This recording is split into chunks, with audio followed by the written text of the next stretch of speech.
మన ఆహారం ఆరోగ్యంపై ప్రభావం చూపుతుందని మనందరికీ ఎప్పుడో తెలుసు.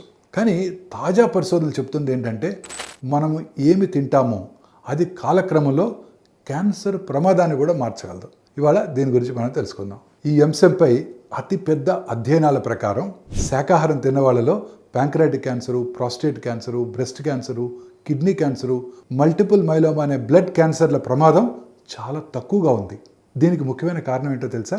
కూరగాయలు, పండ్లు, పప్పుల్లో పీచు పదార్థము, యాంటీ ఆక్సిడెంట్స్, విటమిన్స్ ఎక్కువగా ఉంటాయి. ఇవి శరీరంలో ఇన్ఫ్లమేషన్ అంటే మంటను తగ్గించి కణాలను రక్షిస్తాయి. అలాగే ఎరుపు రంగులో ఉండే మాంసము, శుద్ధి చేసిన మాంసాల్లో ఉన్న కొన్ని పదార్థాలు క్యాన్సర్ ప్రమాదాన్ని కూడా పెంచుతాయి.